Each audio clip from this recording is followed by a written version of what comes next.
बहुत चर्चा में है और जो कहा जा रहा है कि उत्तर प्रदेश ये उत्तम प्रदेश बन गया है, भारत का नया उत्तर प्रदेश बन गया है, क्योंकि डबल इंजन की सरकार है, सभी चीजें काफी ज्यादा सुनिश्चित है, इस वजह से ये उत्तम प्रदेश है। लेकिन धरातल पर स्थितियां बिल्कुल अलग नजर आ रही और खास करके हम यहाँ पर बात करें अगर आशा बहुओं की, तो वो बेहद ही नाराजगी जाहिर कर रहे हैं, क्योंकि उनकी मांगों को सरकार सुन रही है, उनकी समस्याओं का हल सरकार कर नहीं रही है। तो यहाँ पर आशा बहुओं का ये कहना है कि ये उत्तर प्रदेश जो है नया उत्तर प्रदेश और उत्तम प्रदेश बेशक है, क्योंकि यहाँ पर सरकार धरातल के गड्ढों को देखना ही नहीं चाह रही है, यहाँ पर सरकार हमारी मांगों को अनसुना ही कर देती है। तो उत्तम प्रदेश तो है ही ये, इस तरह की तमाम बातें तमाम विभागों के कर्मचारी कहते हुए नजर आए। लेकिन आपको बता दें इस वक्त पर आशा बहुओं की जो स्थिति है वो बद से बदतर होती हुई चली जा रही, लेकिन फिर भी सरकार उनके लिए कोई कदम नहीं उठा रही। जब भी विधानसभा चुनाव आते हैं, जब भी लोकसभा चुनाव आते हैं, उपचुनाव आते हैं, तो सरकार इन्हीं आशा बहुओं के लिए बहुत कुछ करने के लिए कहती है, लेकिन वक्त बीतता है और सरकार इनकी मांगों को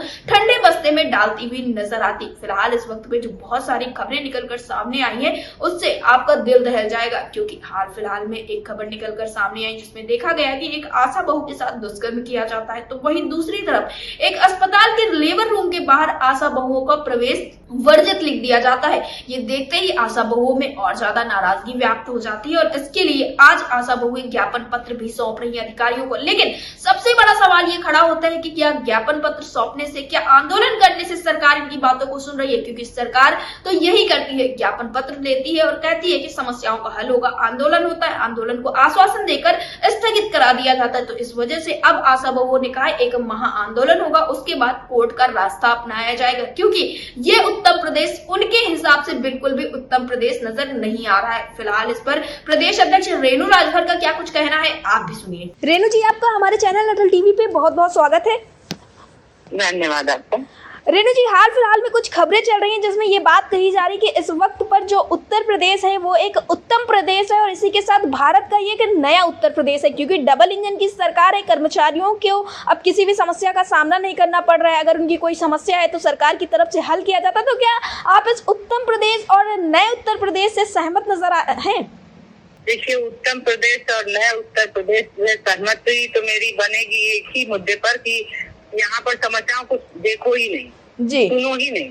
समस्याओं की तरफ जब देखेंगे नहीं, सुनेंगे नहीं तो समस्या ही नहीं है जी। यहाँ तो हम लोग समस्याओं को कह के परेशान है, ना अधिकारी सुन रहे हैं, ना कर्मचारी सुन रहे हैं। जो स्थितियाँ आशाओं की इस समय बनी हुई है हमारे जिले से लगा प्रदेश में, ना भुगतान सही है ना कुछ है, तो उधर देखेंगे नहीं तो गड्ढा दिखेगा नहीं, तो कह सकते हैं कि सबसे बढ़िया सब अच्छा है जी। जमीन पे चलेंगे तब पता चलेगा। जी रेणु जी, जैसा कि आपने बताया कि आप लोगों की समस्याओं को नहीं सुना जाता है और आशा बहुओं की समस्याओं को लगातार आपके द्वारा उठाया गया और इससे कहीं ना कहीं देखने को मिला कि शासन प्रशासन में इन सारी आशा बहुओं के जो मुद्दे हैं उसको लेकर सुपुबाहट बनी रहती है। ऐसा नहीं होता कि इस मुद्दे को भूल जाया जाता है पूरी तरीके से, और आपके द्वारा बताया गया था कि आप लोग कोर्ट का भी सहारा ले सकती हैं आगे समस्याओं के हल के लिए। तो मैं जानना चाहूंगी आगे के लिए तैयारी क्या कुछ बन रही है?